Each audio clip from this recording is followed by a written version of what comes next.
The warning transmission came through at 3:17 ship time. Do not engage. Subject, Ira. Status, uncontained. I should have listened. But when has a smuggler ever followed orders? Especially when the warning was about a vampire who fed on memories, not just blood. And especially when she looked at me like I was the last light in the universe. Ever gotten a message that made your gut twist and your pulse spike? This one did both. The console lit up in emergency red while I was elbow deep in the coolant vents. The kind of warning that makes even veteran smugglers pause. 4 words cycled across the screen in that cold, bureaucratic font they reserve for things that'll kill you slow. Do not engage. Subject, Ira. Status, uncontained. Marn started rattling off containment protocols before the second line finished loading. My ship AI has this habit of treating every cautionary message like an imminent hull breach. Priority override, she kept repeating, the way she does when she's one step from seizing flight controls. I wiped grease off my hands and told her to pipe down. After 12 years dodging border patrol and worse, you get numb to dire pronouncements. They'd called her irresistible in the appended files. Capital letters like it was a medical classification instead of a bad pickup line. The rest read like a hazard manual crossed with a bad romance novel. Memory assimilation. Neural depletion. Post-interaction amnesia clusters. Dry clinical terms for having your mind hollowed out. Marn flashed quarantine procedures across every screen. I chuckled and deleted the file. That's the thing about warnings. They're catnip to people like, tell a runner not to take a job and suddenly it's the only job worth taking. Same principle applies when someone slaps classified on a person like she's contraband. The more they want her contained, the more I want to know why. I pulled up the grainy surveillance still attached to the alert. Just a single frame of silver hair catching dull station lights, shoulders hunched like she was carrying something, heavier than gravity. They'd circled her hands in red. Long fingers, sharp nails, the kind of delicate that makes you forget they could slit your throat. Estimated loss rate? I asked, more out of morbid curiosity than concern. Marn answered, in that flat mechanical tone she uses when she's judging me. 78% of encounters result in critical memory fragmentation. A beat. You're smiling. I clicked off the display. She wasn't wrong. There's a perverse comfort in confirmation when the universe lines up exactly how you expect. Another monster, another paycheck, another bad decision waiting to happen. Routine makes even nightmares feel familiar. The last line of the transmission flickered before I erased it completely. Terminate on site authorized. Someone really didn't want this woman talking to people. That alone made her interesting. Marn ran one final threat assessment, something about neural feedback loops and irreversible synaptic degradation. I tuned her out and angled us toward Drift 9. 2 hours later, I was stepping into that dim-lit salvage hub smelling of ozone and desperation, scanning the crowd for a woman who supposedly drained souls. Spoiler, I found her. Spoiler, she was looking right back. They said she'd drain me dry. They didn't mention she'd do it with a look. Drift 9 salvage hub was the usual mess of flickering neon and questionable hygiene, grease stains on the flooring that might have been oil or blood, the metallic tang of recycled air cut with something suspiciously sweet. I'd been in a dozen ports just like it, places where people went when they had nowhere else to run. The kind of hole where you keep one hand on your sidearm and the other on your credit chip, if you know what's good for you. And then there was her. Ira sat at a corner table, half in shadow, like the light itself was wary of getting too close. The surveillance still hadn't done her justice, silver hair loose around her shoulders, catching the sickly blue glow of overhead strips. Not young, not old, just there, in a way that made you doubt time worked the same for her. She had this way of holding herself, like her spine was too tired to care about posture, but her instincts wouldn't let her slump. A predator's exhaustion. I ordered a drink I didn't want just to buy time. The bartender slid it over without looking at me, which told me everything I needed to know about the local survival instincts. She watched me cross the room. Didn't track me with her eyes, didn't tense up. Just knew. The way a shark knows when something's blundered into its territory. Up close, she smelled like ozone and something herbal, the kind of scent that lingers in old books. Not unpleasant. Not safe. That seat taken? I asked, nodding to the empty chair. She blinked slow, the way a cat does when it's deciding whether to tolerate you. Depends. Her voice was lower than I expected, frayed at the edges. You here to shoot? Me or talk? I grinned. Hadn't decided yet. I got a flicker of something, not quite a smile, but close. A shadow of amusement. She nudged the chair out with her foot. The movement made her sleeve ride up, showing a thin bracelet of old scars around her wrist. Surgical, methodical.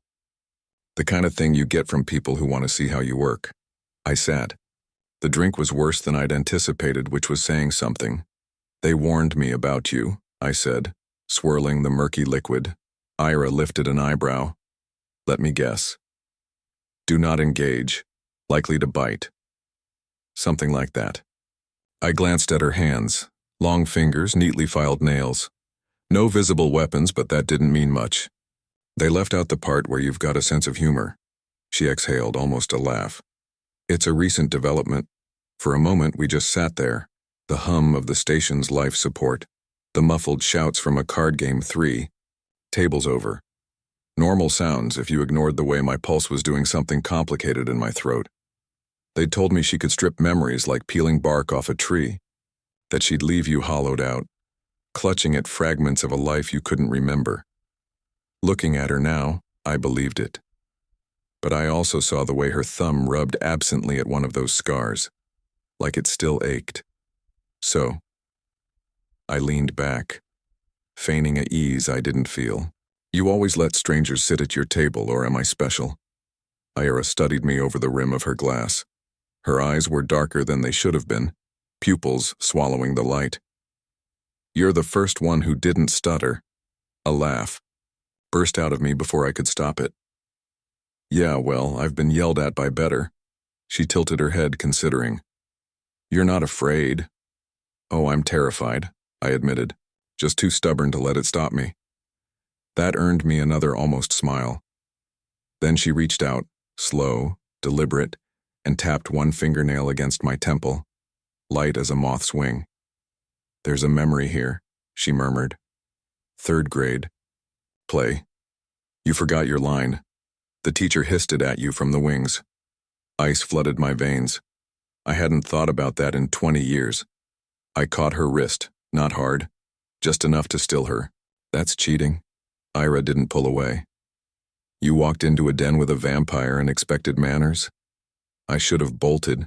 Marn would have been screaming in my ear if I hadn't left my comm on the ship. Instead, I found myself smiling. Fair point. She withdrew her hand, but not fast. Not like she was afraid I'd hurt her. Just done. For now. I took another sip of the awful drink. So, you gonna eat my brain, or can I buy you a real drink? Ira's sigh was the most human thing about her. You're worse than the last one. That a yes? A pause. Then so quiet I almost missed it. Yes. I flagged down the bartender. Didn't miss the way he flinched when Ira glanced his direction.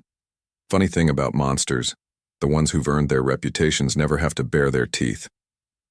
They just are. She was still watching me when the fresh glass arrived. Not like prey, not even like a mark. Just curious. I raised my drink. To bad decisions. Ira clinked hers against it. The sound was sharper than it should have been. To bad decisions, she echoed. And like that, I was hooked. Trading jokes with a vampire isn't recommended, unless you like living dangerously. The second drink arrived, something clear that smelled vaguely of disinfectant. Ira swirled hers without drinking, watching the liquid cling to the glass. You're not very good at running, she observed. I'm sitting right here, I pointed out. No. Her finger tapped the rim, a single chime-like sound. In your head. When I brushed your thoughts earlier, they were muddled. A pause. Like you've been running a while. I snorted. Join the club. She studied me the way a mechanic studies a malfunctioning engine. Not disgusted, just professionally resigned to the mess. You married a woman on Kestris. It wasn't a question. The laugh ripped out of me before I could stop it. Yeah, for about 6 hours. Ira's eyebrows arched. Even monsters love a good train wreck story. It was one of those border weddings, I explained. You know, cheap booze, cheaper rings, officiant barely sober enough to stand. My thumb rubbed the dent in my glass from where someone had thrown it against a wall once. Turns out she already had 3 husbands. 4 technically, but one was on ice for tax evasion. Ira's mouth quirked. She sounded efficient. She told me I snored. I shrugged. Judge revoked the license before I could buy breakfast. Across the bar, someone dropped a tray of glasses. The crash made Ira flinch. Just a tiny jerk of her shoulders quickly stifled. The kind of reflex you develop when loud noises usually mean someone's about to shoot at you. I turned my glass in slow circles on the sticky table. So?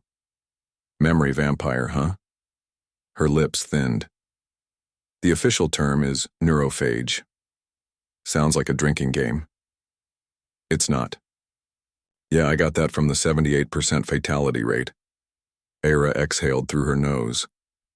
It was 82, actually. Silence stretched between us. The station's vents rattled overhead, pushing air that tasted like metal and regret. You cow. Get used to threats, she said at last. The warnings, the way people cross corridors to avoid you. A muscle jumped in her jaw. You don't get used to the silence. The admission lingered like the aftertaste of cheap liquor. I knew that flavor. Every runner does. You telling me you're lonely, bloodsucker? Her smile showed teeth. I'm telling. You, I could peel your psyche like an orange and you're still making jokes. It's a gift. No. She leaned forward, elbows on the table. It's armor. The observation landed with uncomfortable accuracy. I changed tactics. If you're such a nightmare, why haven't you eaten my brain yet? Ira sat back, finger tracing a groove in the tabletop. Contrary to popular belief, I don't enjoy flatlining idiots. A beat. Usually. I grinned and signaled the bartender for another round. Ira watched the exchange with detached amusement. You're not afraid of me? Nah. If you wanted me dead, I'd be drooling into my boots by now. Optimism in criminals is so rare. Criminals? I pressed a hand to my chest. Ma'am, I'm a businessman with flexible licensing. She laughed. A real one, low and surprised. It sounded human. Vulnerability, I realized, was more disarming than any weapon. I pushed my glass toward her. Try it. Ira eyed the murky liquid with distrust. I don't drink. Sure you do. Just not alcohol. Her fingers twitched. For a moment, I thought she'd refuse. Then she lifted the glass and took a sip. Her nose wrinkled immediately. That's terrible. Told you. We traded stories like cards in a high-stakes game. The time I outran a syndicate enforcer by hiding in a funeral procession. Her brief stint as a living data archive for some now-defunct colony. Each tale carried edges. Mine sanded down with humor. Hers sharp with lingering bitterness. The bartender cut us off after the 4th round. Can't imagine why. Ira's pupils had expanded in the dim light, swallowing the irises. Predator's eyes. Yet she hadn't lunged for my synapses once. Progress, probably. You should go, she said suddenly. I rolled my shoulders, working out a kink. Yeah, well, I owe you a drink now. Debts are bad for business. Her gaze flickered to the exit, then back to me. Assessing. Why are you really here? Crippling lack of self-preservation? Try again. I considered the question, the way I might consider a faulty fuel line. Maybe I wanted to see if the warnings were true. And? You're worse, I admitted. And better. The station's lighting flickered, casting shadows across her face. For a split second, she looked exhausted. Do you want company? She asked. The question hung between us, simple and loaded. I thought about warning beacons and odds that favored house-banked tragedies.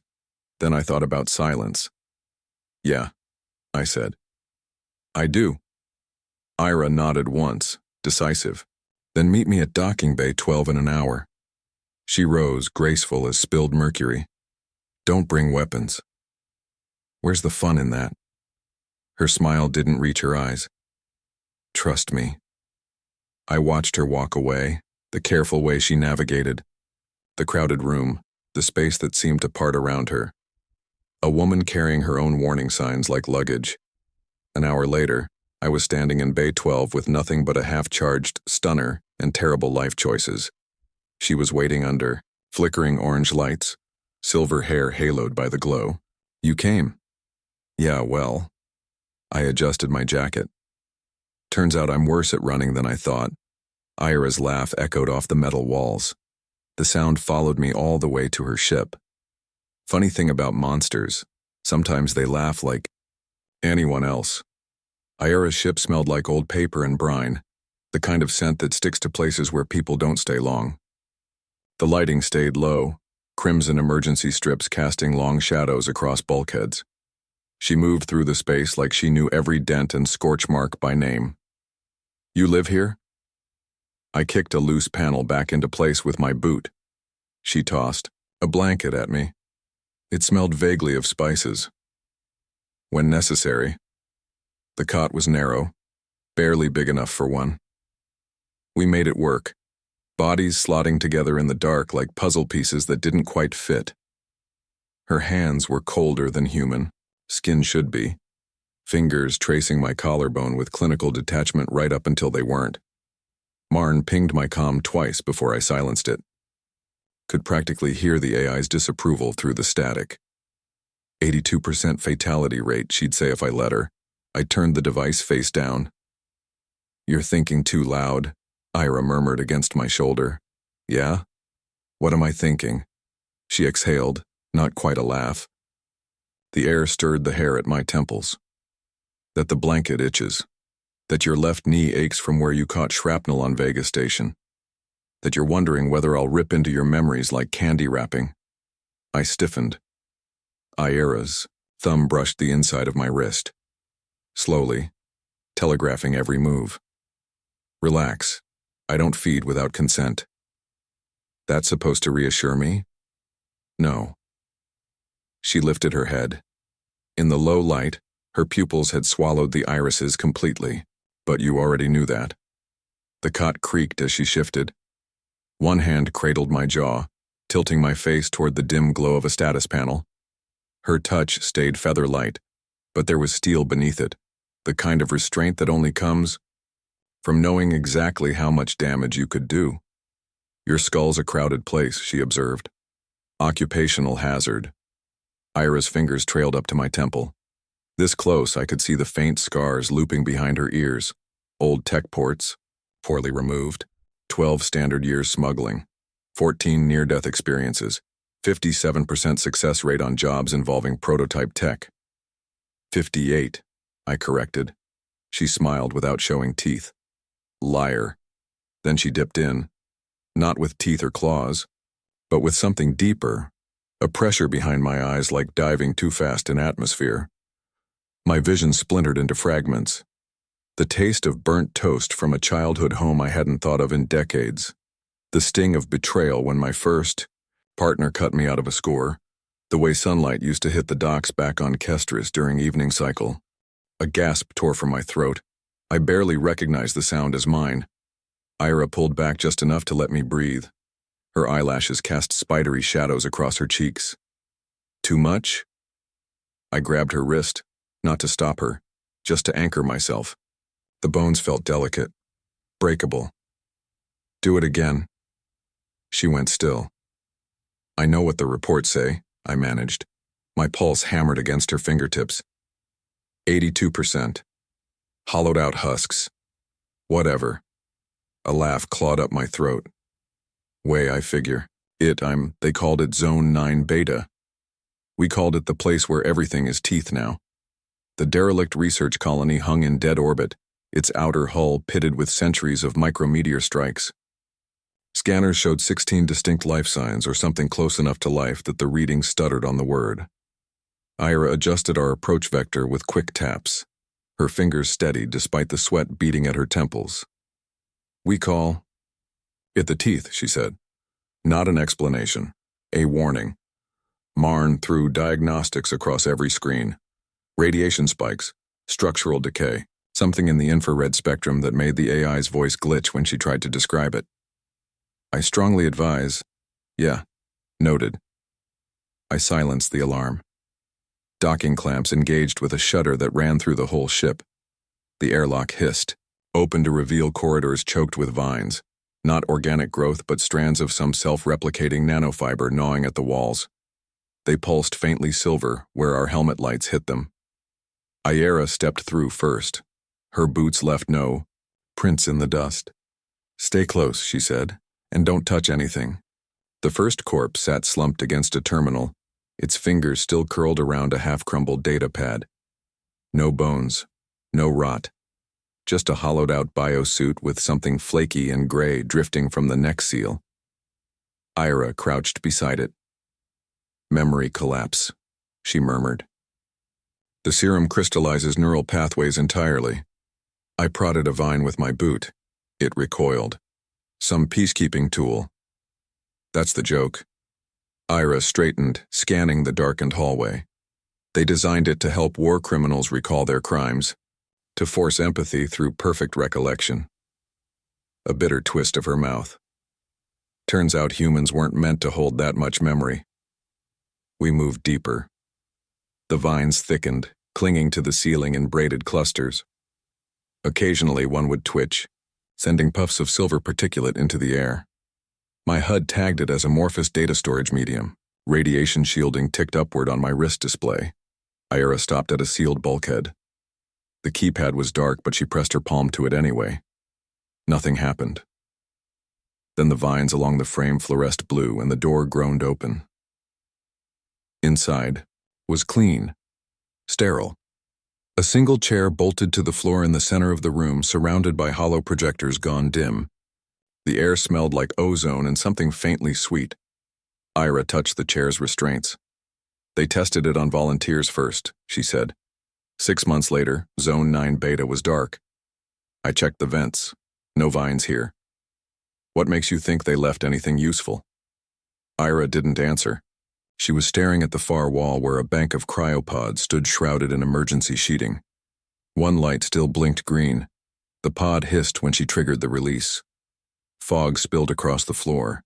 Inside, curled in fetal position, was a child, maybe 8 standard years old, brown skin gone ashy with cold.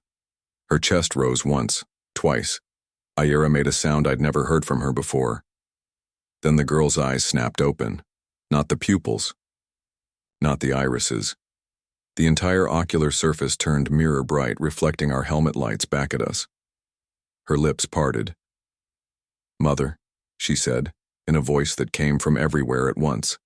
Ayera staggered like she'd been shot. The girl, the thing, sat up. Nanofilaments trailed from her fingertips, connecting to ports along the pod's interior. "You came back." Marn screamed a proximity alert in my ear. I barely heard it. The vines outside were moving. Not just twitching now, slithering, converging. "Hira," I managed. "We need to—" She wasn't listening. Her hands hovered over the girl's face, trembling. "You're not her," she whispered. "They made you from her, but you're not my daughter." The girl blinked. Her eyes reset to something almost human. "No," she agreed. "I am archive."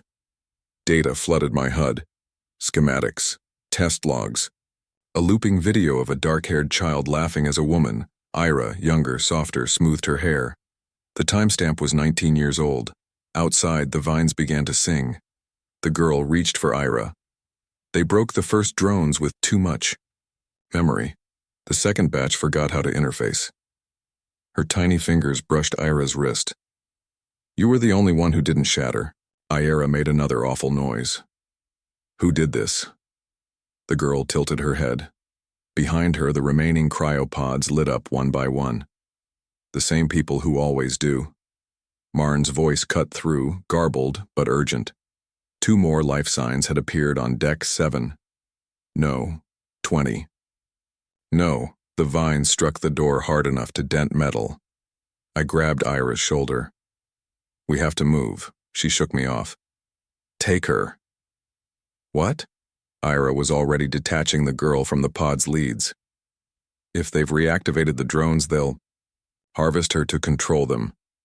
The girl clung to Ira's neck as nanofilaments retracted. Get her to the ship. The door groaned. Something wet and bristling forced itself through the gap. That's not going to be a one-person job, I pointed out. For the first time in hours, Ira smiled. It wasn't a nice expression. No, she agreed. You run. I'll hold them. The girl, Archive, buried her face in Ira's shoulder. Don't leave. Again. Ira kissed her forehead. Then she pried the child loose and shoved her into my arms. Archive weighed nothing at all. Her breath smelled like copper and burnt sugar. When she looked at me, her pupils dilated into perfect black circles. They remember everything now, she whispered. Even the parts that hurt. The door burst. Ira stepped forward, silver hair, lifting in the sudden draft. She didn't bare her teeth, didn't growl, just spread her hands. The vines hesitated. Then they remembered.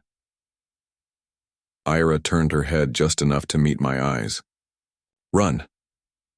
I ran. Archive clung tighter with every step, her tiny fingers digging into my suit seams. Behind us, the singing rose to a shriek. Marn had the airlock cycling before I reached it. The last thing I saw before the door sealed was Ira standing. Amidst the writhing mass, her mouth moving, not in pain but in something like relief. Archive pressed her palm to the viewport. She's talking to them, she said. The comm crackled. Ira's voice came through, stripped of affect. Initiate quarantine protocol on my mark. Marn didn't hesitate. Acknowledged. I stared at the child in my arms. Her eyes had gone reflective. Again. She loves you, Archive observed. The docking clamps disengaged. Then Zone 9 Beta was shrinking behind us, its vines fluorescing blue against the black. I thought I saw a hand pressed to one of the viewports. Might have been my imagination. Archive curled against my chest. Her breath hitched. She didn't say goodbye. I adjusted my grip. Her hair smelled like static and old books. She's not done yet. Out the viewport, the station pulsed once, a surge of light through every porthole, before going dark. Ira had told me once that memories crystallize under pressure, that given enough force, even pain forms patterns beautiful enough to survive.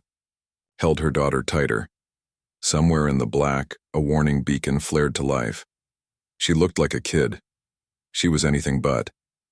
Archive curled against my chest in the jump seat, her breath fogging my visor. 8 years old, maybe. If you ignored how her pupils dilated to swallow the light, or the way her fingers twitched like she was typing on an invisible console. The ship's scanners still showed 16 life signs back on the derelict station. 16 and counting. Ira's voice crackled through the comm. Status? Alive. I adjusted Archive's weight. Too light for her size, like her bones were hollow. Your kid's got a grip like a docking clamp. Ira exhaled. The mic picked up the rasp of her gloves against metal. She's not my... Yes, I am.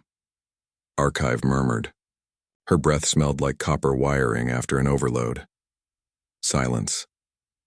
Then Ira's voice, softer. Diagnostic display. Now. Marn threw the readout onto my wrist screen.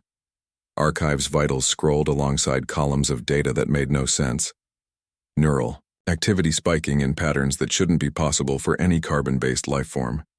The numbers kept rearranging themselves, decimals shifting places like they couldn't decide what to quantify. Archive touched the screen. The numbers stabilized, instantly. That's not creepy at all, I muttered. Ira's boots clanged through the airlock. She'd lost a glove somewhere. Her bare hand was smeared with something iridescent that flaked off like dried ink. Show me. Archive reached for Ira's face. Ira flinched, just slightly, but let the child press tiny fingertips to her temples. A shudder ran through Ira's frame. Her pupils dilated. Oh. Archive's gaze never wavered. You left pieces behind. They're angry. Behind us, Marn pinged proximity alerts in rapid succession. The debris field between us and Zone 9 Beta was moving, not drifting, swarming. Ira pried Archive's hands away. How much do you remember? All of it. A beat. Even the parts that hurt. The deck plates shuddered. Something hit the hull hard enough to send a fault line crawling across the starboard view screen. Marn announced with perfect mechanical calm that we were being scanned by an unknown entity. Archive scrunched her nose. That's rude. The scanning stopped. Ira and I exchanged a look. Right, I said. So we've got a spooky space child who can glare at sensor sweeps and make them behave. I patted Archive's head. Any other party tricks? She blinked up at me. Her pupils were fractals now. I can fix broken things. Marn chose that moment to announce a critical failure in the secondary navigation array. 3 relays down, another, flickering. Archive squirmed out of my grip before I could stop her, bare feet slapping against the grates as she bolted down the corridor. Ira moved first. I followed, swearing, half expecting to find Archive electrocuted by an open panel. Instead, we rounded the corner to see her elbow deep in a fried console, fingers buried in the wiring. Sparks licked her wrists without leaving burns. That's... I started. Ira grabbed my arm. A second later, the ship lurched, not from impact, but from our ion thrusters coming back online at full power. Lights flared along the corridor, bright, enough to hurt. Archive stayed hunched over the panel, shoulders hunched, murmuring in a language that skittered up my spine like fingernails on glass. Ira approached slowly. Archive. The child didn't look up. They tried to make me forget. Told me the pieces were bad. A spark jumped to her fingertip, curling around the digit like a cat. But bad pieces still fit, Marn announced, startlingly loud that all primary systems were operational again. Backup generators we hadn't used in months hummed to life. The air recyclers kicked into overdrive, scouring the metallic tang from the atmosphere. Archive finally withdrew her hands. The console behind her pulsed with healthy blue indicators. See? Ayera crouched beside her. Up close, you could see how the kids' irises weren't brown, just densely packed data, shifting in concentric rings. Who made you? People who didn't understand. Archive wiped her palms on her shirt, leaving silvery streaks. They broke the first ones with too many memories. The second ones couldn't connect. She tilted her head. I'm the only one who worked. A proximity alert flashed. I glanced at the screen. Zone 9. Beta wasn't drifting anymore. It was turning. The debris field rearranged itself into perfect geometric shapes, tetrahedrons, hexagons, all aligned toward us like lens apertures. Archive followed my gaze. They remember you now. Ira stood. Marn, get us out of here.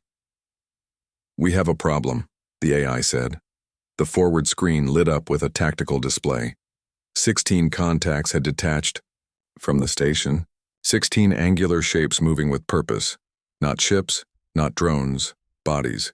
Humanoid silhouettes with too many joints, radiation shimmering off them like heat haze. They moved in sync, formations tightening as they breached the debris field. Ayera's hand found mine. Cold fingers, steady grip. Ideas? I squeezed back. How fast can your kid work? Archive was already at the engineering terminal, small hands flying across the interface. The ship's diagnostics flashed, shields recalibrating, weapons cycling online, hyperdrive spooling up with an urgency that made the deck plates vibrate. Fast, Ira said dryly. The first impact rocked us sideways. Then the second. A proximity. Alert screamed, something latched onto the hull near the airlock. Metal groaned. Archive's fingers never slowed. They're calling, she murmured. Ira moved toward her. Who? Your pieces. The terminal spit sparks across Archive's face. She didn't blink. They want to come home. Silence. Then a sound. One, no human throat could make, rippled through the hull. The airlock's external cam flickered to life. A figure stood there, pressing elongated fingers to the outer hatch. Its head cocked to one side too far, skin stretching thin over what shouldn't be bones. Ira made a small broken noise. Archive typed faster. I can fix them. Another impact. The thing at the airlock leaned closer, mouth moving, not speaking, just shaping a word over and over. Ira, Ira, Ira. Ira took a step forward. Then another Archive raised her voice. Stay still. Ira froze. Archive slammed her palm onto the terminal. The hyperdrive engaged with a lurch that nearly took us off our feet. Blue light flooded the corridors. Pressure spiked in my ears. The last thing I saw before we jumped was the figure at the airlock, reaching. As its flesh split like overripe fruit, spilling filaments of silver light. Then black. Silence. Archive's voice, very small. I put them back to sleep. The kid slumped against the terminal, suddenly boneless. I caught her before she hit the deck. Her skin was fever hot, pulse fluttering like a trapped bird. Ira touched the child's cheek. Archive leaned into it, her fractal pupils shrinking, back to something almost human. They tried to make us all forget, she whispered, but I remembered enough for everyone. Marn announced hyperspace stability in that careful tone she uses when she's trying not to sound shaken. The hull creaked, settling. On the rear cam feed, Zone 9 Beta was already shrinking to a speck, then gone. Archive's fingers curled around Ira's wrist. Don't let them take me back. Ira exhaled. She looked at me over the kid's head. I shrugged. Guess we're keeping it. Archive's laugh was startlingly normal, just a kid's giggle, bright and uncomplicated, the kind of sound that shouldn't exist out here, in the black between stars. Ira tucked a strand of silver hair behind Archive's ear. Where to? I checked the nav charts. Forward, only empty systems and long-dead colonies. Behind us, 16 sleepers who remembered a woman they shouldn't. Archive answered before I could. Nowhere they'll look. The hyperdrive hummed. Somewhere ahead, the Grand Fortune Bazaar glittered in its orbital ring, equal parts trading, hub and trap, ripe with possibilities. Ira smoothed the child's hair. Welcome to the crew. Archive snuggled deeper into my arms. Somewhere in the dark, something that had been part of Ira once drifted back toward cold sleep. I held her daughter tighter. The stars blurred past. Think a flea market, but with more. Pancake mix and screaming beetle syrup. The Grand Fortune Bazaar spun lazily in its orbit, a haphazard ring of interconnected ships and repurposed cargo modules strung together with girders and prayer. Docking clamps screeched as we approached. One of the vermilion-hulled traders spat out a gout of coolant like it was flipping us off. Scanners showed 17 different species milling through the makeshift corridors, all smelling like old copper and adrenaline. Ira adjusted the hood over Archive's silver-threaded hair. The kid clutched a stuffed mech beast to her chest, something we'd cobbled together from maintenance scraps to help her pass as human. Stay between us, Ira murmured. Marn pinged my wrist display with a new alert. Captain Elias Trax has flagged your ID in the Bazaar registry. I almost tripped over a loose grate. Trax?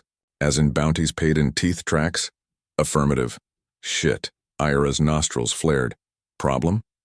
Only if you consider owing a guy 3 crates of black market coolant a problem. I adjusted the strap on my sidearm, which, to be clear, I don't. Archive sniffed the air. It smells like burning sugar and bad decisions. Kid's got a nose for nuance, I muttered. We pushed through the press of bodies. The central concourse was a riot of makeshift stalls. One vendor hawked memory crystals next to a cart piled with what looked like sentient pancakes oozing blue syrup. The syrup screeched when poked. Behind it, a hulking Brilken in patched Enviro suit waved 6 arms over a spread of weapon mods.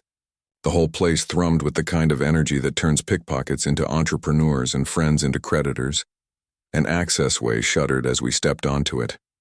Halfway across, a familiar silhouette detached from the shadow of a coolant vat. Captain. Trax hadn't changed, still built like a cargo hauler with legs, his beard braided with what I dearly hoped wasn't nerve wire. The twin pulse pistols at his hips were cleaner than his fingernails. "Elias," he rumbled, "lost my coolant?" I spread my hands. Technically, it was confiscated by pirates, who you could have stopped if you'd escorted the shipment like we agreed. Trax grinned, showing teeth filed to points. "Technically," he said, "you're still breathing." Then, his gaze slid past me to Ira. Recognition flickered. "Well, that explains the weird shit on my scanners." Ira didn't blink.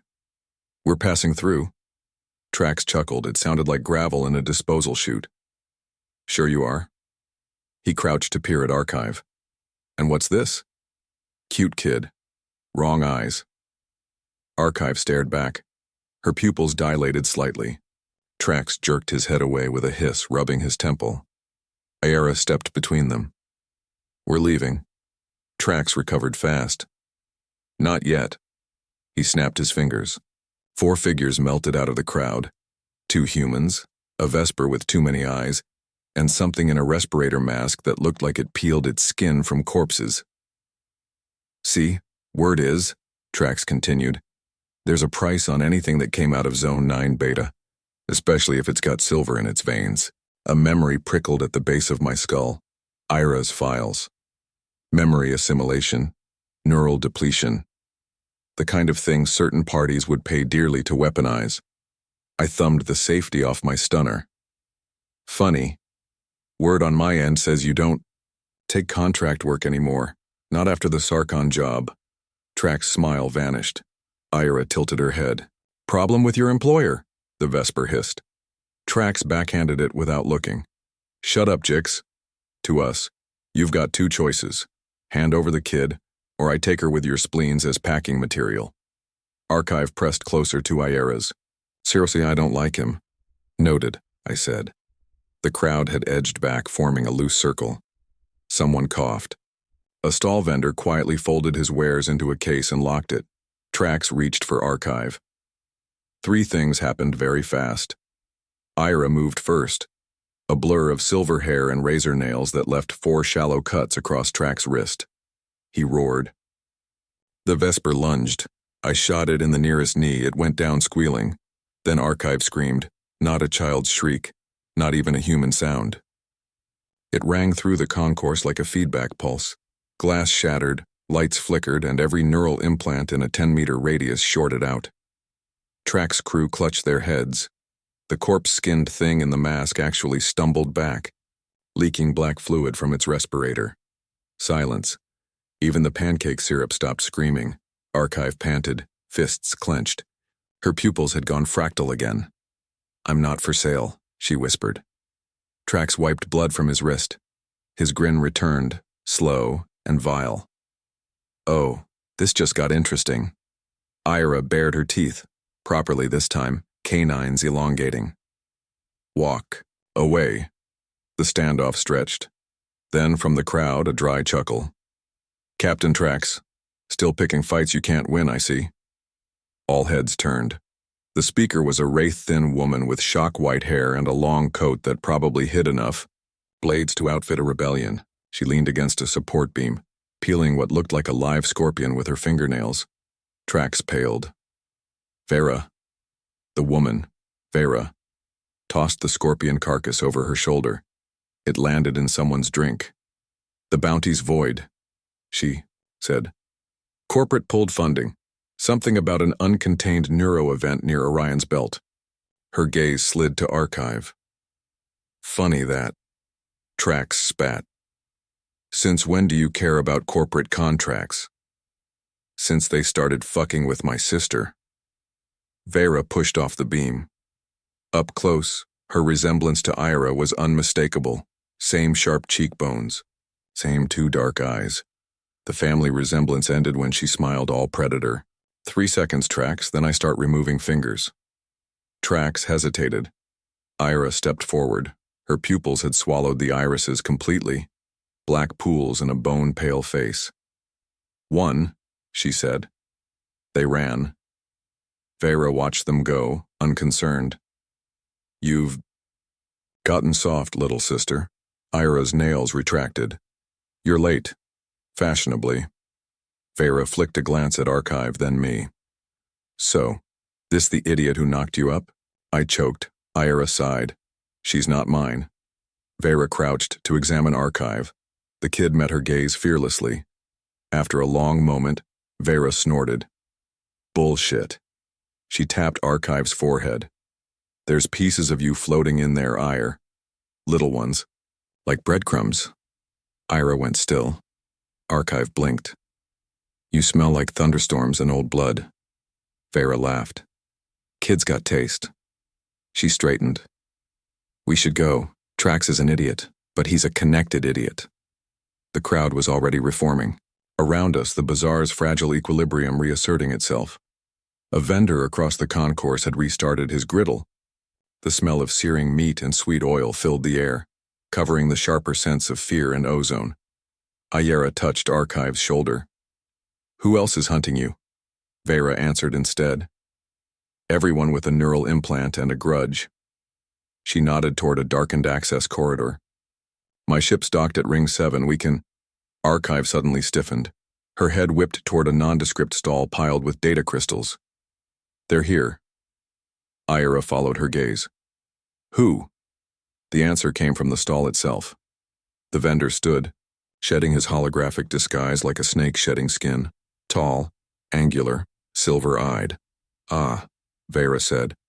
"The siblings. There were 3 of them. 2 males, 1 female.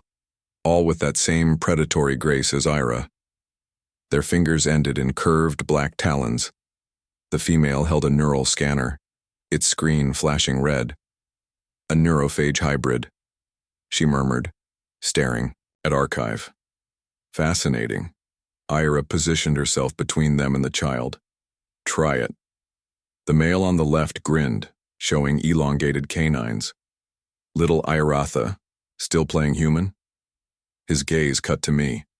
"Still collecting strays?" Vera cracked, her knuckles. "Still talking too much, Niar?" Tension spiked. The bazaar's ambient noise dimmed again as nearby patrons edged away. Archive tugged Ira's sleeve. "They want to put me in a box," she whispered. Ira's expression darkened. "Over my corpse." The female vampirin tilted her head. "If you insist." I drew my stunner. "Look, I've had a long day. Can we skip the monologuing and get to the part where you regret this?" Nyar lunged. Vera intercepted him mid-air, driving a knee into his gut. They hit the deck in a tangle of limbs and snarls. The other 2 moved, one toward Ira, one toward Archive. I shot the one eyeing the kid. My stunner bolt hit him square. In the chest, he shuddered and kept coming. "Okay," I muttered. "Bad plan?" Ayera met the female's charge head-on, their talons scraping sparks off the floor. Archive crouched behind an overturned crate, fingers pressed to her temples. Then the bazaar's lights cut out. Complete darkness. A chorus of shouts. Something heavy hit the deck near me. When the emergency strips flickered back on, the vampirins were gone. All 3 vanished like smoke. Only a smear of iridescent fluid marked where Niar had been. Vera wiped black blood from her lip. "Cowards." Ira pulled Archive from hiding. The kid's nose was bleeding. "You did that?" Archive nodded weakly. Vera whistled. "Takes after her." "Ant." I holstered my stunner. "Remind me why we're still here?" No one answered. The bazaar's normal chaos was resuming around us. Vendors hawking wares, customers haggling, the occasional scream from the pancake syrup. Just another day at the Grand Fortune Bazaar. Vera jerked her chin toward the docking rings. "Ship's this way." Era hesitated. "Why help us?" Vera's smile showed too many teeth. "Who said I'm helping you?" Archive took her hand. Vera blinked. Then softer. "Brat." We moved through the crowd, a mismatched parade, 2 vampirans, a smuggler, and the kid who wasn't a kid. The scent of something frying followed us, almost masking the ozone tang of fear. Behind us, Trax's crew limped toward medical. Ahead, a ship waited, probably stolen, definitely armed, and everywhere the stars watched. She called herself the first carrier. She looked like the end of the world. The memory chamber hissed open on a cloud of silver mist, thick enough to coat my tongue with the taste of burnt copper. At its center stood a woman shaped like Ira's shadow, taller, gaunter, with hair that fell like frozen mercury down her back. When she moved, the mist clung to her limbs like cobwebs. Archive tensed beside me. Her tiny fingers dug into my forearm hard enough to leave bruises. The woman, Archive's mother, creator, stepped forward. Her bare feet left no prints in the dust. "Iratha," she murmured, her voice layered with echoes. "You brought my archive back." Ira's nails extended. "Only one of us gets to call me that." The woman ignored the threat. She crouched before Archive, studying her with eyes that mirrored the child's fractal pupils. "You've grown," she said, like she was noting the weathering on a stone rather than addressing a child. Archive shrank back. "You left me." True. No apology, no remorse. Just the clinical detachment of someone reporting scan results. She reached into her robes and withdrew a pendant, a teardrop of shift, think a flea market, but with more pancake mix and screaming beetle syrup. The Grand Fortune Bazaar spun lazily in its orbit, a haphazard ring of interconnected ships and repurposed cargo, modules strung together with girders and prayer. Docking clamps screeched as we approached. One of the vermilion-hulled traders spat out a gout of coolant like it was flipping us off. Scanners showed 17 different species milling through the makeshift corridors, all smelling like old copper and adrenaline. Ayera adjusted the hood over Archive's silver-threaded hair. The kid clutched a stuffed mech beast to her chest, something we'd cobbled together from maintenance scraps to help her pass as human. "Stay between us," Ira murmured. Marn pinged my wrist display with a new alert. "Captain Elias Trax has flagged your ID in the bazaar registry." I almost tripped over a loose grate. "Trax? As in bounties paid in teeth? Trax?" "Affirmative." "Shit." Ira's nostrils flared. "Problem? Only if you consider owing a guy 3 crates of black market coolant a problem." I adjusted the strap on my sidearm, which, to be clear, I don't. Archive sniffed the air. "It smells like burning sugar and bad decisions." "Kid's got a nose for nuance," I muttered. We pushed through the press of bodies. The central concourse was a riot of makeshift stalls. One vendor hawked memory crystals next to a cart piled with what looked like sentient pancakes oozing blue syrup. The syrup screeched when poked. Behind it, a hulking Brilken in patched envirosuit waved 6 arms over a spread of weapon mods. The whole place thrummed with the kind of energy that turns pickpockets into entrepreneurs and friends into creditors. An accessway shuddered as we stepped onto it. Halfway across, a familiar silhouette detached from the shadow of a coolant vat. Captain. Trax hadn't changed, still built like a cargo hauler with legs, his beard braided with what I dearly hoped wasn't nerve wire. The twin pulse pistols at his hips were cleaner than his fingernails. "Elias," he rumbled, "lost my coolant?" I spread my hands. Technically, it was confiscated. By pirates, who you could have stopped if you'd escorted the shipment like we agreed. Trax grinned, showing teeth filed to points. "Technically," he said, "you're still breathing." Then his gaze slid past me to Ira. Recognition flickered. "Well, that explains the weird shit on my scanners." Ira didn't blink. "We're passing through." Trax chuckled. It sounded like gravel in a disposal chute. "Sure you are." He crouched to peer at Archive. "And what's this? Cute kid. Wrong eyes." Archive stared back. Her pupils dilated slightly. Trax jerked his head away with a hiss, rubbing his temple. Ira stepped between them. "We're leaving." Trax recovered fast. "Not yet." He snapped his fingers. 4 figures melted out of the crowd. 2 humans, A Vesper with too many eyes and something in a respirator mask that looked like it peeled its skin from corpses. See, word is, Trax continued, there's a price on anything that came out of Zone 9 Beta, especially if it's got silver in its veins. A memory prickled at the base of my skull. Ira's files. Memory assimilation. Neural depletion. The kind of thing certain parties would pay dearly to weaponize. I thumbed the safety off my stunner. Funny, word on my end says you don't take contract work anymore. Not after the Sarkon job. Trax's smile vanished. Ira tilted her head. Problem with your employer? The Vesper hissed. Trax backhanded it without looking. Shut up, Jix. To us. You've got two choices.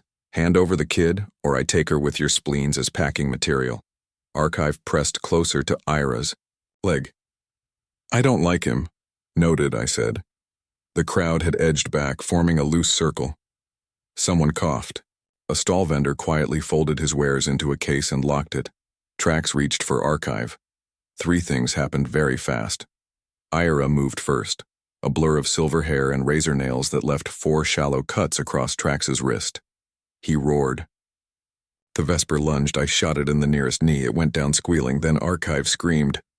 Not a child's shriek. Not even a human sound. It rang through the concourse like a feedback pulse. Glass shattered, lights flickered, and every neural implant in a 10-meter radius shorted out. Trax's crew clutched their heads. The corpse-skinned thing in the mask actually stumbled back, leaking black fluid from its respirator. Silence. Even the pancake syrup stopped screaming. Archive panted, fists clenched. Her pupils had gone fractal again. I'm not for sale, she whispered. Trax wiped blood from his wrist. His grin returned, slow and vile. Oh, this just got interesting. Ira bared her teeth, properly this time, canines elongating. Walk away. The standoff stretched. Then from the crowd, a dry chuckle. Captain Trax. Still picking fights you can't win, I see. All heads turned.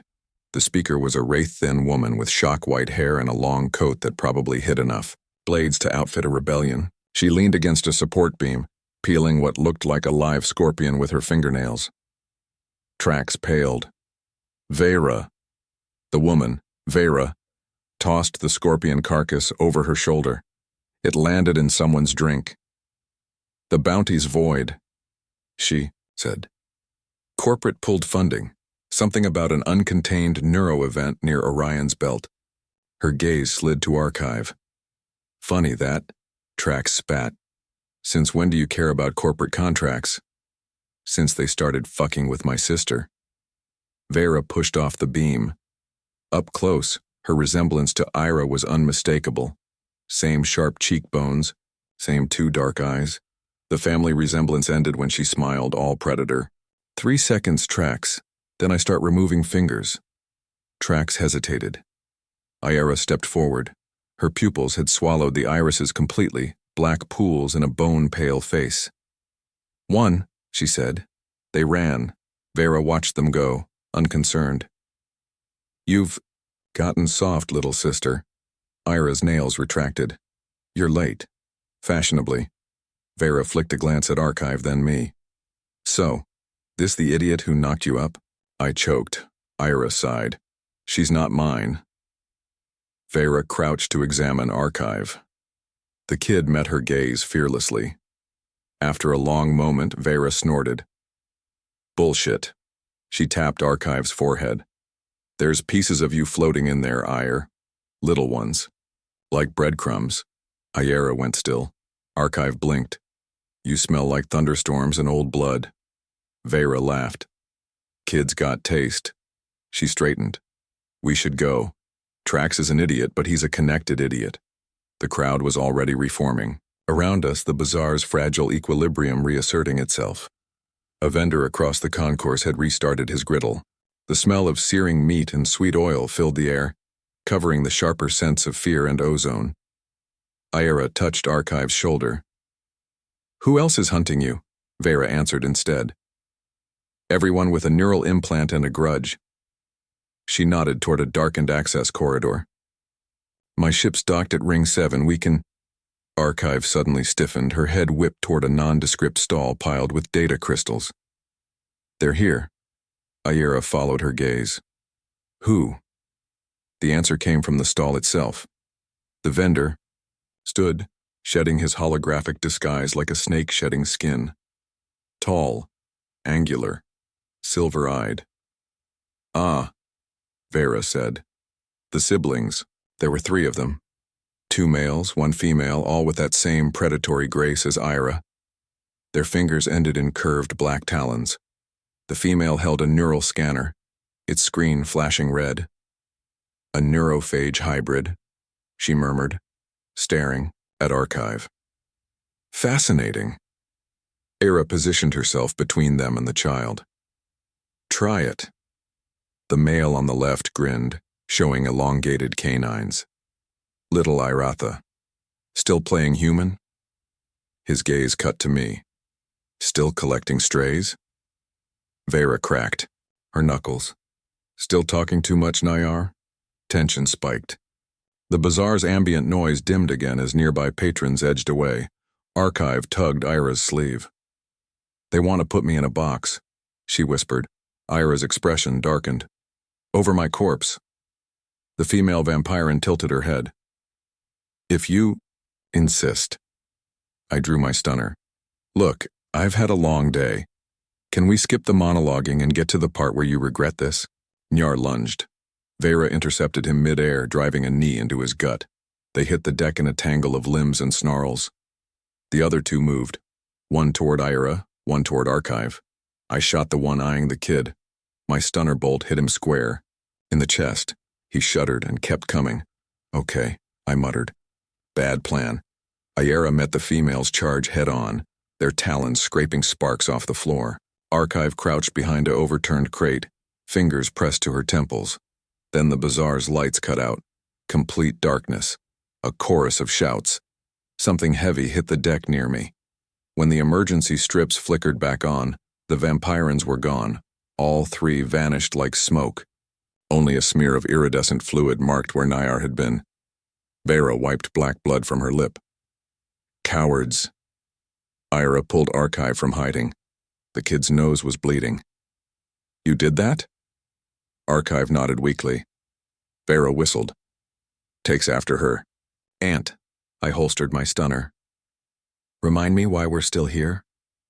No one answered. The bazaar's normal chaos was resuming around us. Vendors hawking wares, customers haggling, the occasional scream from the pancake syrup. Just another day at the Grand Fortune Bazaar. Vera jerked her chin toward the docking rings. Ships this way. Ira hesitated. Why help us?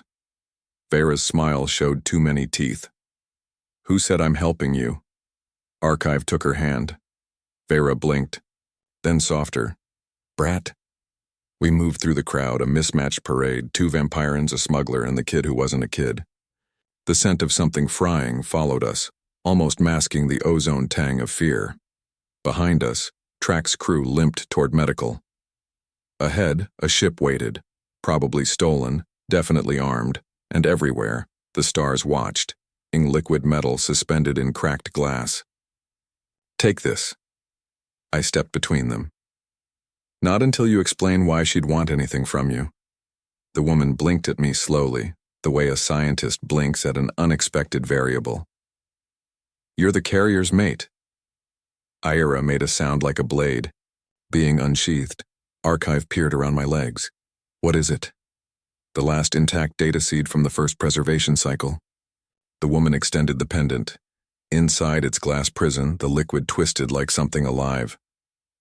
The core didn't destroy them all, just most. Marn's voice crackled through my earpiece. Massive energy signature approaching from lunar orbit. Readings match known corporate harvester signatures. Ira's head snapped up. You led them here.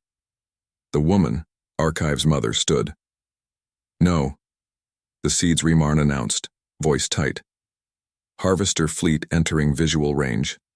Preliminary scan shows 300 plus contacts.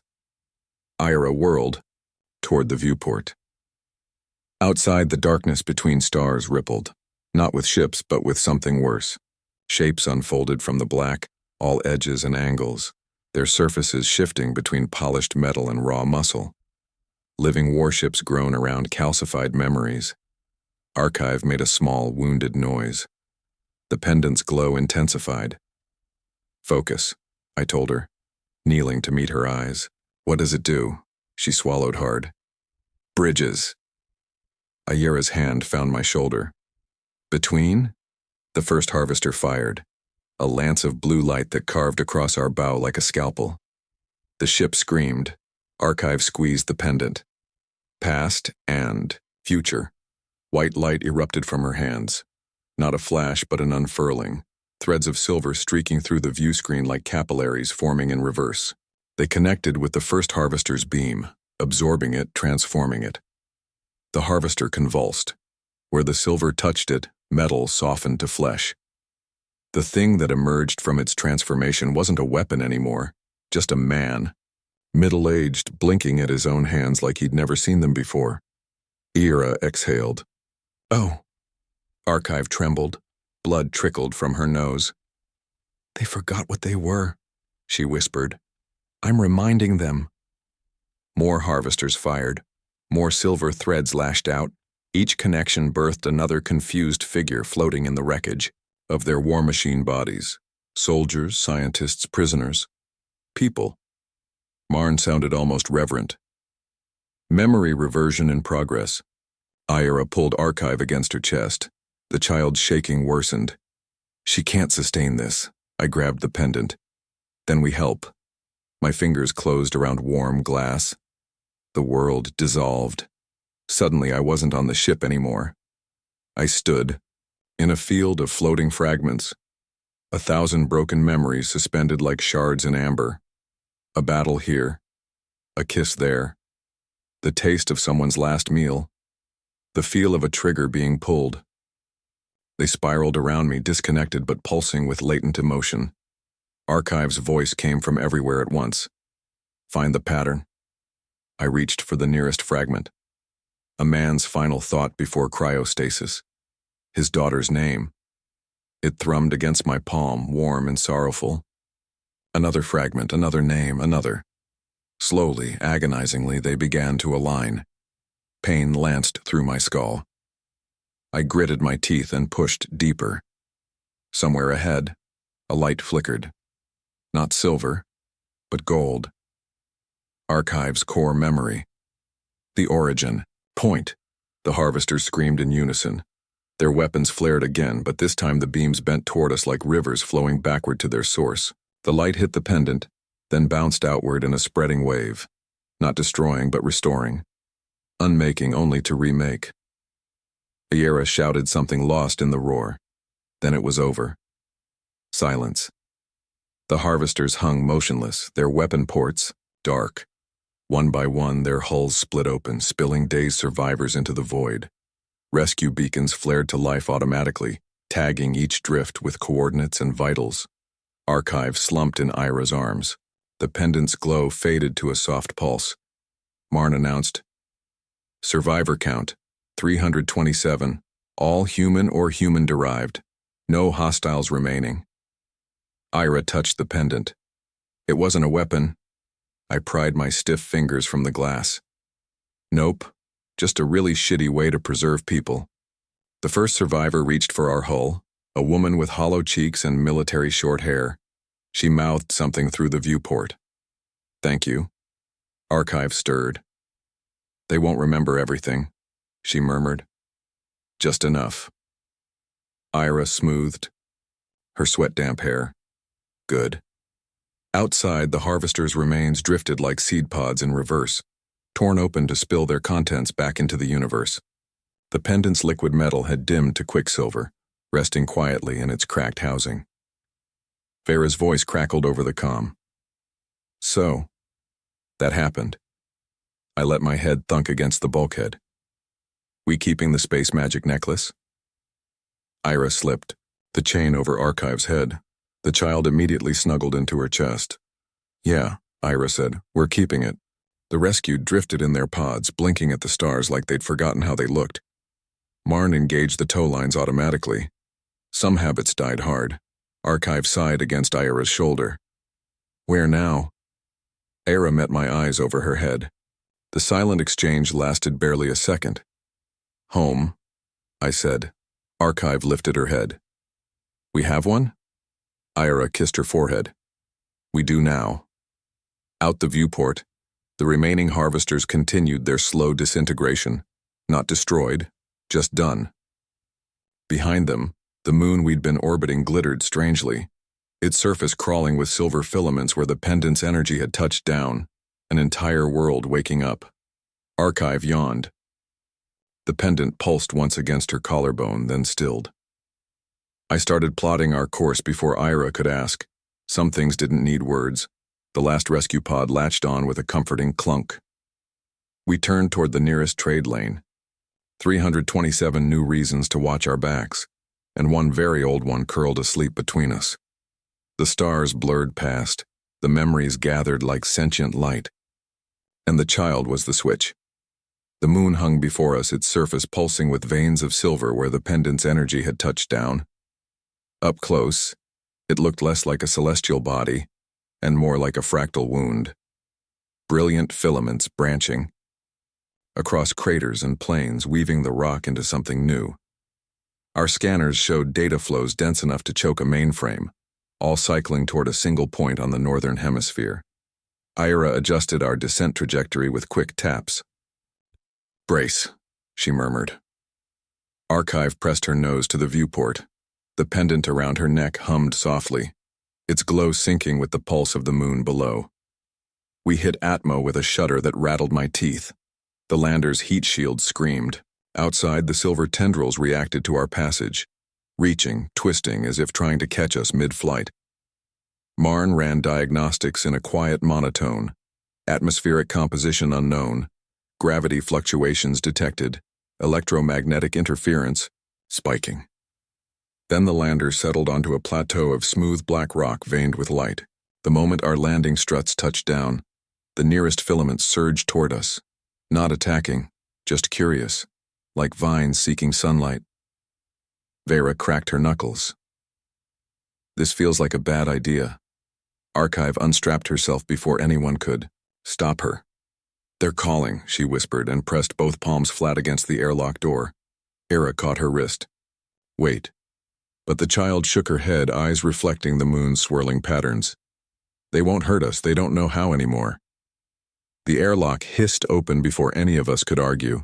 Outside, the air tasted like cold electricity and something faintly organic, ozone layered over wet soil. The silver filaments had woven themselves into arches, forming a tunnel that led deeper into the plateau. Every few seconds, a pulse traveled down their lengths, a wave of light rippling toward some unseen center. Archive stepped out first. Her bare feet left faint imprints in the luminous moss coating the ground. We followed, weapons drawn despite her assurances. The tunnel walls thrummed. Occasionally, faces would flicker beneath their surfaces. Half-formed human expressions caught mid-breath before dissolving back into the stream. Once, I swear I saw Ira's profile, younger and softer, mouthing words I couldn't hear. Vera nudged a glowing tendril with her boot. Creepy. Efficient, Ira corrected. Her gaze lingered on one of the flickering faces, a dark-haired man who might have been smiling or screaming. Whole planet's a memory bank now. Archive walked ahead, drawn by something only she could sense. The pendant's glow intensified with every step. Then the tunnel opened into a cavern so vast our helmet lights couldn't find the ceiling. At its heart stood a spire of pure data, a towering column of condensed silver threads twisting around themselves in patterns that hurt to look at for too long. And at its base, waiting, stood the woman from the memory chamber, Archive's creator. Took you long enough, she said. Archive hesitated. Ira placed a hand on her shoulder. The woman watched the gesture with something like amusement. Still playing Mother, Iaratha? Ira bared her teeth. Still running from responsibility, Neoma? Neoma, finally a name, ignored the jab. She circled the spire, trailing long fingers across its surface. Where she touched, images flared. Battlefields, laboratories, cryo-chambers filled with floating bodies. This, she said, is Project Namazani's final archive, not just records, people. I eyed the flickering faces. You turned a moon into a graveyard? Library, Neoma corrected. She stopped before archive. You activated the seed. Now finish the sequence. Archive shook her head. I don't know how. Neoma sighed, the exasperated sound of a teacher dealing with a slow student. She reached for the pendant. Ira moved to block her, but Neoma simply phased through her grip like mist, fingers closing around the glass teardrop. A shockwave of silver light erupted outward. The cavern trembled. From the spire's peak, a single thread of liquid memory detached and spiraled down toward us. Neoma caught it effortlessly. Watch! She pressed the thread to Archive's forehead. The child gasped, her back arched, limbs rigid, as the spire's light pulsed faster. The faces in the walls surged forward, their features resolving with sudden clarity, dozens, hundreds, all speaking in overlapping whispers. Marn's voice crackled in my earpiece, neural activity spiking across all frequencies. Scans indicate. The transmission dissolved into static. Ira lunged for Archive. Vera grabbed her arm. Wait. Archive's feet left the ground. The pendant shone like a tiny star, its light connecting with the spire in a brilliant beam. Data poured into her, memories, emotions, lifetimes compressed into seconds. Tears streaked her cheeks, evaporating before they could fall as her tiny frame struggled to contain the flood. Neoma watched, expression unreadable. She was designed for this. Like hell, I snapped. But the child wasn't screaming, wasn't collapsing under the weight. She was sorting, organizing. The beam narrowed, refined, as if she were directing the flow rather than drowning in it. Then, the first memory emerged intact, a soldier's last thought before cryo. Tell my sister I kept my promise. It hung in the air, fully formed, before gently dissolving. Another followed, the taste of citrus on her lips. Then another. They told us it was temporary. Era exhaled sharply. She's giving them back, Neoma nodded once. What was stolen? The cavern filled with voices, not ghosts, not echoes, just people, finally speaking for themselves after years of silence. The spire pulsed in time with Archive's heartbeat, silver threads rearranging themselves into new patterns beneath her guidance. Vera whistled. Kid's got talent.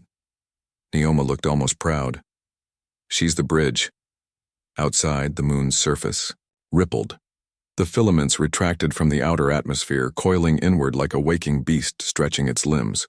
Our comms exploded with overlapping distress signals. Nearby ships reporting strange energy signatures, malfunctioning scanners, dreams bleeding into reality. Marn's voice cut through the noise. The lunar mass is decreasing, structural integrity. Appears to be a pause. Rearranging. The spire shrank. The faces in the walls settled, one by one, into stillness. Archive descended slowly, her feet touching the ground, just as the last thread clicked into its new configuration. Silence. The cavern was empty now. No spire, no flickering visions. Just smooth black stone and the four of us breathing hard. Neoma studied Archive critically. Well? The child wiped her nose, smearing silver across her cheek. They're home. Ira pulled her into a tight hug. Archive clung back, tiny fingers digging into her coat. Neoma watched them for a long moment before turning away. Good enough. Vera blocked her path. You're not leaving. Neoma's smile showed teeth. Try to stop me. The sisters held each other's gaze. One warrior, one scientist, both carved from the same stubborn stone. The standoff lasted 3 breaths. Then Vera stepped aside. Neoma vanished into the tunnels without another word. The moon trembled once. More, not violently, just a sigh of settling stone before going still. Archive tugged Ira's sleeve. There's more, she said quietly. Out there. Ira smoothed her hair. We'll find them. Marn announced orbit was stable again. The ships in nearby space were reporting confused but intact crews. Somewhere, doubtless, corporate lackeys were screaming about lost assets. I nudged a pebble with my boot. It rolled a few inches and stopped utterly ordinary. So, that's it? Vera snorted. For now. Archive yawned, suddenly boneless with exhaustion. Ira lifted her easily, the pendant swinging between them. Its glow had softened to a gentle pulse. We walked back through the empty tunnels in silence. No more faces in the walls, no more voices. Just the crunch of boots on luminous moss and the occasional drip of water from above. At the lander I hesitated, glancing back at the cavern one last time. The moon looked just like any other dead rock now, cold, cratered, indifferent. Only the faintest silver sheen on the plateau's edge hinted at what lay beneath. Ira settled Archive into a jump seat. The kid was half asleep already, head lolling against the restraints. Home? I asked. Ira met my eyes over the child's head. Yeah. Vera clapped us both on the shoulder. Someone owes me a drink. The lander's engines roared to life. For a moment I thought I saw a figure standing at the tunnel's mouth, tall, silver-haired, watching us go. Then the thrusters kicked up dust, and the vision was gone. Archive slept through the ascent. The pendant rested quietly on her chest. Its purpose fulfilled for now. The stars welcomed us back with their usual indifference. Marn announced course laid in for the nearest decent whiskey. Somewhere ahead, in all that endless black, more lost things waited to be found. We weren't. A family by blood. We were something stranger. The ship smelled like stale whiskey and engine grease, Vera's contribution to the celebration, but no one complained. Not when the kid had strung luminescent vines from the ceiling and Ira had actually smiled at the mess. A proper miracle, that. I leaned against the coolant pipes and watched our makeshift clan orbit each other in the cramped galley. Marn projected the tactical display onto the table between drink circles. 3 corporate fleets still searching lunar perimeter, she announced, like someone commenting on rain chances. Ira didn't glance up from sharpening her blades. Let them dig. Archive perched on the counter, swinging her legs. The pendant rested against her collarbone. Its glow dimmed to a sleepy pulse. She'd traded her biosuit for patched sweats 3 sizes too big, courtesy of Vera's last looted cargo. The effect was almost normal, if you ignored how her shadow didn't quite match her movements. Vera sloshed amber liquid into mismatched cups. To not dying horribly. To not dying, I corrected, clinking my cup against hers. The whiskey burned going down. The second sip tasted like rusty wiring. By the third, it almost didn't matter. Archive wrinkled her nose at her own cup of synthesized juice. Why do you drink poison? Tradition, Vera said. Stupidity, Ira amended. I toasted them both. Outside the viewport, the warp tunnel streaked past in blue-white ribbons. Safe for now, unless you counted Marn's laundry list of hull stress. Fractures. The kid's repairs had held through 2 jumps, but the old girl needed proper dock time. Problem was, every port within a week's flight had corporate ties deeper than Archive's memory banks. Vera drained her cup and declared she was stealing a shower. Ira grabbed her wrist before she could lurch off. We need to talk about Neoma. Vera's smile turned jagged. What's to say? Crazy bitch dumped another mess in our laps and ghosted. She jerked her chin at Archive. Welcome to the family tradition, kid. Archive considered this. Then, very seriously, I would like different traditions. That startled a laugh out of Ira. The sound fit awkwardly in her throat like a tool lifted after years' disuse. Marn pinged my wrist display, another fleet movement alert. I swiped it away. Later problem. Archive slid off the counter and padded over to Ira's seat. Tiny fingers hesitantly touched the hilt of a half-sharpened blade. Can I learn? Ira stilled. It's dangerous. That's why I want to. Vera grinned into her drink. She's definitely your kid. A muscle jumped in Ira's jaw, but she shifted over, making space on the bench. Watch your thumbs. The lesson that followed was equal parts surreal and inevitable. Monster and monster adjacent huddled over steel, while a synthetic child absorbed knife safety with terrifying focus. Outside, the universe kept trying to kill us. Inside, we were arguing over proper grip techniques. Marn piped up. Reminder, we remain without viable income streams. Vera flopped onto the couch, boots propped on the table. Got a whole moon full of lost memories now. Bet someone would pay to hear their grandma's cookie recipe. Archive's head snapped up. No selling pieces. Easy, Tiger. Vera held up her hands. Just saying, info brokers love this sentimental shit. Ira tested Archive's grip on the knife, adjusting her fingers with surgical precision. We'll find work. I knew that tone. It meant jobs involving questionable cargo and absolutely no questions asked. The kind that kept us moving but never anchored. A prompt flashed on my wrist, Marn's private channel. I tilted my wrist just enough to read. Navigation query. Designate home coordinates. The words sat there, blinking. In the galley, Vera was teaching Archive a gambling cheat even I hadn't known. Ira watched them both with that particular look, half exasperation, half something I didn't have a name for. The engine hum climbed half an octave as we hit turbulence. Someone's abandoned cup rolled across the floor. I typed a single word. Hold. Marn didn't respond, but the prompt stayed active. Archive abandoned the knife to crawl onto the couch beside Vera. Show me the card trick again. Pay attention. This time, Vera produced a battered deck from some hidden pocket. See? Left hand's the distraction. Right hand does the work.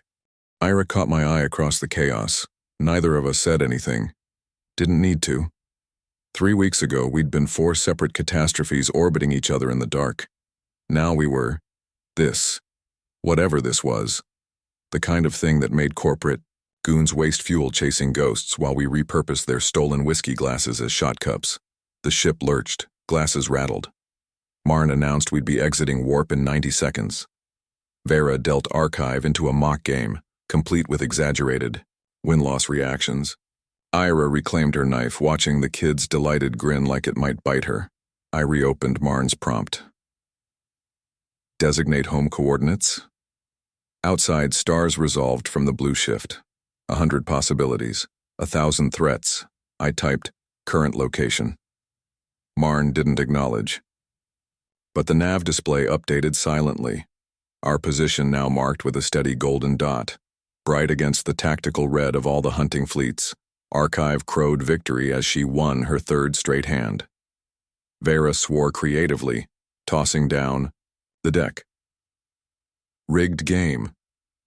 Observation skills require refinement, Archive chirped, parroting Marn's crisp diction perfectly. Ira snorted.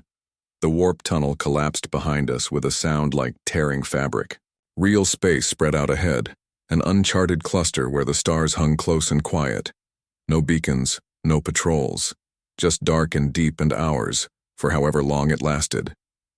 Vera stretched. So, who's cooking? Ira stood. Not you. Seconded, I added. Archive looked between us all, then raised her hand with deadly seriousness. I can synthesize nutrient paste in 12 flavors. Silence. Then Vera barked a laugh so loud it startled even Marn. The nav display kept pulsing its quiet. Golden light. Just a dot, just a ship. Just 4 impossible creatures and a ghost in the walls, carving out space where none should exist. Ira caught my wrist as she passed, fingers briefly tight over Marn's screen. She didn't comment on the coordinates. Just squeezed once and let go. Somewhere ahead, trouble waited. Always did. Behind us, so did home. They warned me she was deadly. They were right. But they were also wrong. The alien vampire woman didn't want blood or conquest. Just the quiet terror of belonging. To a crew, a cause, a child not born but made. The universe kills you quick with teeth. Love does it slow with roots. Now we drift through contested sectors, our ship's hull patched with scavenged steel and stubbornness. The kid hacks corporate firewalls between knife lessons. Vera cheats at cards. Ira watches the stars like they owe her answers. Fly safe out there, or don't. Either way, keep an eye on the dark between stars. That's where we'll be.